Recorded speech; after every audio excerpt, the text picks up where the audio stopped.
Target ang mga masiselang isyu ng lipunan na sangkot ang ilang mga ahensya ng gobyerno at mga personalidad. Hihimayin ang iba't ibang mga isyu, balita at usapin. Puntirya ang mga tiwali at ilalantad ang mga mali sa pamahalaan. Walang sasantuhin. Tamaan na ang tamaan. Kung salot ka sa bayan, sapul ka ni Ka-Rex Cayano sa Target On Air. Kaugnay po nito ating makakapanayam. Nasa linya ng ating komunikasyon si PCSO Chairman Felix Reyes upang bigyan po tayo ng update kaugnay po dito, ha. Magandang hapon po, Chairperson Felix Reyes. Magandang hapon din naman, Ka-Rex, at sa iyong napakaraming taga-subaybay na iyong napakasikat na palatuntunan. Naku, salamat po, Chairman. Tayo napapakinggan po sa DZME 1530. At magandang hapon po, Chairman. Kamusta po kayo? Okay naman, at ito, may bago na naman tayong posisyon at paghamon bilang isang public servant. Apo, at kahapon naglabas po ng press release ang PCS. So, maaari niyo bang ibahagi sa amin, kumbaga, yung nilalaman po nito, Chairman? Yun nga, nagkaroon ako ng pagkakataon na matanong kung ano ang aking mga balakin na ngayon ako na ang bagong chairman. At yun nga, siyempre, alam naman natin lahat na ang mandato ng aming ahensya ay yun nga, pamahalaan ang mga loterya at yun namang mga kikitain dito, yung bahagi ng charity, ay yun naman ang aming mandato. Talagang magbigay ng mga tulong medikal sa ating mga kababayan. Kaya sabi ko nga, ngayon ako ay nandito na, ay pipilitin natin ng mga maabot yung mga nasa malalayong lugar. At alam naman natin na marahil sila ang higit na nangangailangan ng mga tulong pang-medikal. At Chairman, nabanggit nyo na i-highlight po ninyo yung mga pag-expand po doon sa mga assistant, doon po sa mga mahirap nating mga kababayan. At sir, maaari nyo bang pakipaliwanag what way po, paano po natin may-expand yung tulong po doon po sa mga mahirap nating kababayan na Chairman? Yun nga po, sa ilalim po ng aming medical assistance program, yan po, ang isa pong ating mahirap na mga kababayan, ng mga ospital, ay sila po ay maaaring lumapit sa amin. Yun naman ho nangangailangan ng mga chemotherapy o dialysis, at yun ho kahit ho yung mga pang-maintenance silang gamot, yan ho ay pwede yung hingin sa PCSO.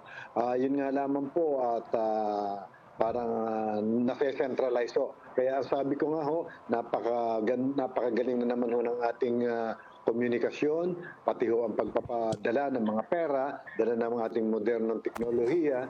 Kaya sa pamamagitan ho nito, at sa pamamagitan din ho ng paglapit nila sa aming mga branch office, ay kahit ho sila ay nasa malayong lugar, basta iparating lamang ho sa amin.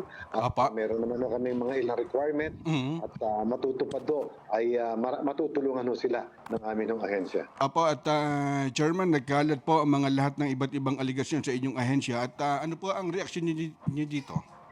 Yan na nga po ang isa ko rin pong i-address. Alam naman ho natin na nagkaroon ng mga investigasyon base sa mga hinala o mga suspecha na nagkakaroon daw ng dayaan at bakit daw lagi may mga tumatamang loan winner.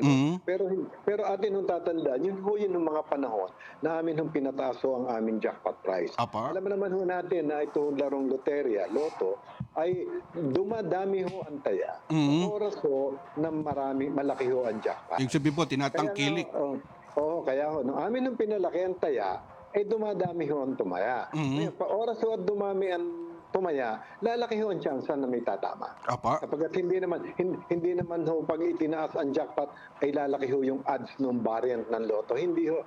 Kaya, pero ang bottom line ho dito, sa pamamagitan ho nitong promo na aming sinagawang ito, ang ahensya ay kumita ng 800 million sa loob lamang ho ng halos mahigit siyang buwan lamang po.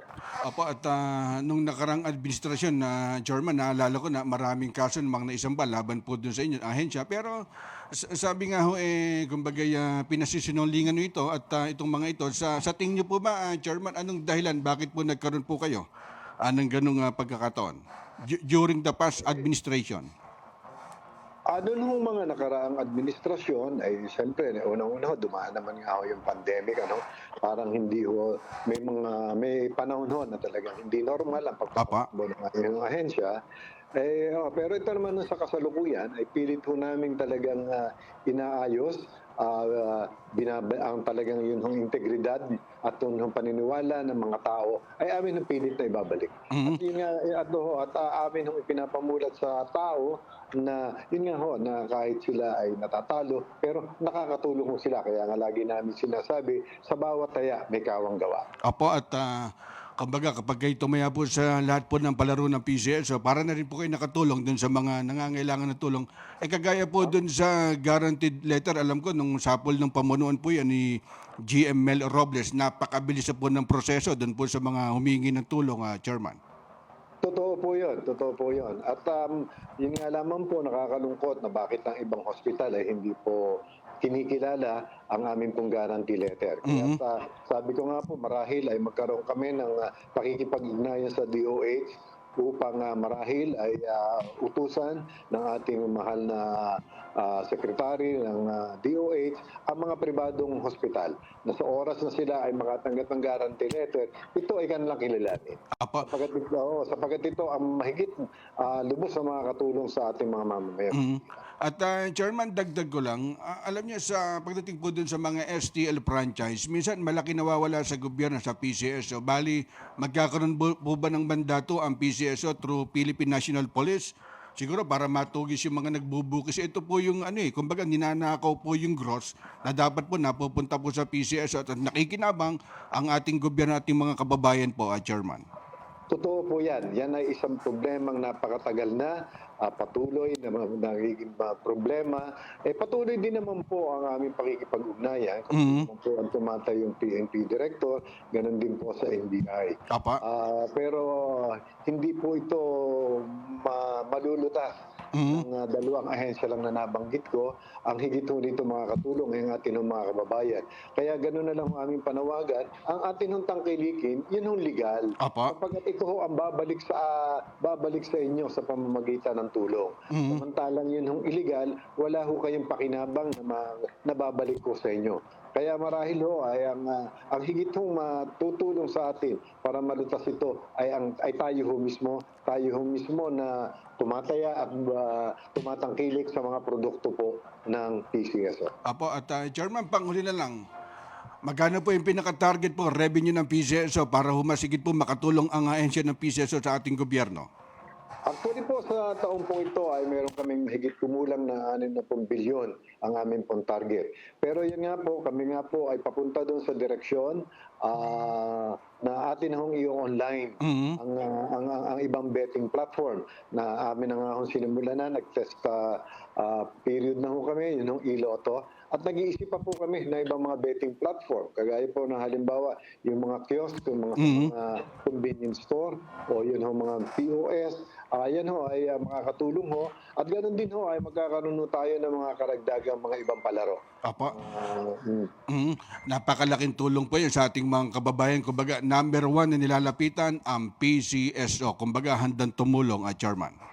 Opo, totoo po yun. Kaya nga po, lagi rin namin panawagan ay inyo pong tangkilikin ang aming pong mga produkto. Ngayon nga po, lalong higit kung aming pong madadagdagan pa po ito sa mga dadaang panahon. Salamat po, Chairman ng PCSO, Felix Reyes. Sir, salamat po. Maraming salamat din, Carl. Yan po ang tinig mga kaibigan ng bagong chairperson ng PCSO, sa retired Judge Felix Reyes. Panatilihing masaya ang paglilibang, magtakda na oras at limitahan ang gastos sa paglalaro. Huwag magsugal kung nalulungkot. Huwag hayaang makasira ng buhay at pamilya. Para sa impormasyon ukol sa responsible gaming, tumawag lamang sa hotline number 02-8404-0171 o bisitahin ang www.casinofilipino.ph. Isang mensahe mula sa PAGCOR. Gambling is for 21 years old and above only. Keep it fun. Game responsibly. Hindi umuurong sa pagtulong, kawang gawa sa lahat sinusulong. PCSO, PCSO. Hindi umuurong sa pagtulong